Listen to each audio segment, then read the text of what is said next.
है कि अपने मत का प्रयोग हम कैसे करें। साथियों,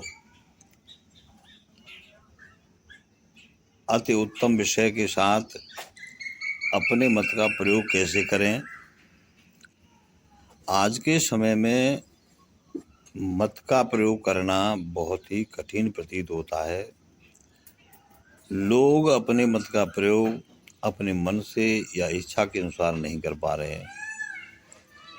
देखो साथियों, जो धनाढ्य व्यक्ति हैं, पैसे वाले हैं, वे तो वोट देते नहीं हैं, वो चंदा देते हैं।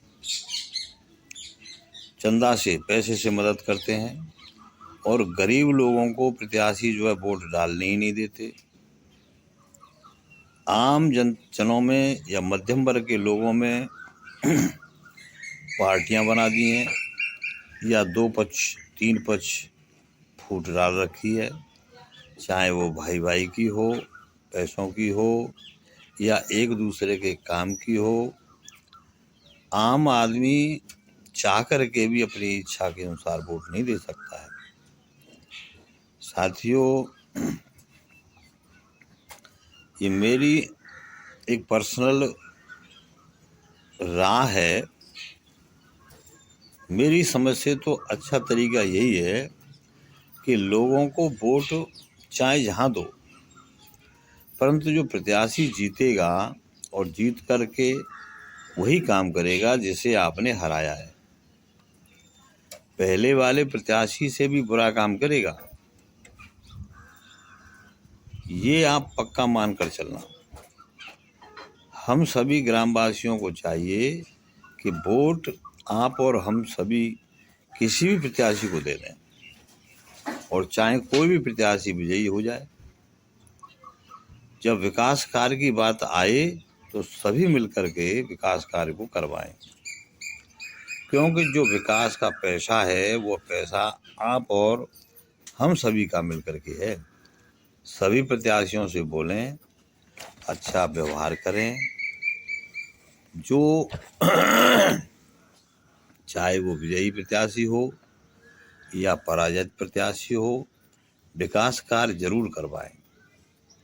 यदि आप और हम मिलकर करके ऐसा नहीं करते हैं तो आप कैसा भी प्रत्याशी चुन लेना, वह हमारा तुम्हारा शोषण ही करेगा और करता रहेगा और कोई भी विकास नहीं होगा। वह प्रत्याशी जो विजयी प्रत्याशी है वह अपने घर का विकास करता रहेगा।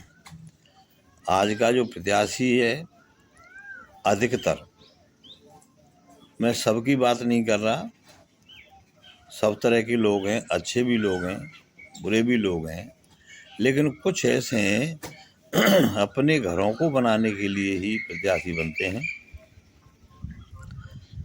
अतः आप सभी को अपने अपने मत का प्रयोग जरूर करें, चाहे जहाँ करें, परंतु जीते या विजयी प्रत्याशी द्वारा एकजुट होकर के संपूर्ण विकास कार्य जरूर करवाएं और एक दूसरे के यहाँ आने जाने से न रुकें। जो आज का प्रत्याशी है वो इसी प्रकार का होता है, जो कम पढ़ा लिखा है, जिसे जानकारी नहीं है, शराबी हैं, कबाबी हैं, हर एक तरह के हैं, योग्य भी हैं, बड़े बड़े योग्य हैं। लेकिन कुछ प्रत्याशी ऐसे होते हैं कि वे इसी कार्य के लिए खड़े होते हैं, चाहे वो भीख मांगने के उद्देश्य से खड़े हों या फिर प्रत्याशी बनने के उद्देश्य से खड़े हों। उसके द्वारा अपनी इच्छाएं पूर्ति करते हैं और जनता का शोषण करते हैं। सभी की बात नहीं है, सभी से बातचीत करें। पार्टी पॉलिटिक्स, जाति बिरादरी, ऊंच नीच, छोटे बड़े के चक्कर में न पड़ करके सभी लोगों का विकास कराएं। जो सरकार द्वारा प्रदत्त लाभ हैं, योजना आती रहती हैं, उन्हें पूर्ण रूपेण धरातल पर करवाएं। एक दूसरे की फूट में न आए और पक्ष और विपक्ष में न पड़ें। एक होकर के विकास कार्य करवाएं। राजनीतिक पार्टी की मीटिंगों में बिल्कुल ही न जाएं। शादी है, विवाह है, कुआं पूजन है, खुशी का कोई समय है, मनोरंजन का समय है, भजन है, किसी के यहाँ भजन हो रहे हैं, सत्संग हो रहे हैं, कीर्तन हो रहा है, मिलन हो रहे हैं, आदि कार्यक्रमों में खूब भाग लें तथा सभी के यहाँ खूब अच्छी तरह से जाएं आएँ, खूब वहाँ पर जनसेवा करें, सत्कार व सम्मान करें। गांव में जितने भी विकास के कार्य हैं उन्हें शांतिपूर्वक करवाएं। प्रत्याशी तो चाहता है कि मतदाताओं में भयंकर फूट पड़े और आपस में खूब लड़ें, फिर मैं दोनों ओर से पक्ष और विपक्ष से खूब ठगी करता रहूं। लोगों को पार्टी का झंडा दे देते हैं और आपस में ही लड़वाते रहते हैं। ये प्रत्याशी लोग अनपढ़, गंवार, शराबी, जुहारी तो लोगों के होते हैं, उनको झंडा पकड़ा देते हैं और जीतने के बाद उन्हीं लोगों से विकास के कार्यों को रुकवाते रहते हैं, उन्हीं का दुरुपयोग करते हैं। अतः किसी भी प्रत्याशी को नाराज मत करो।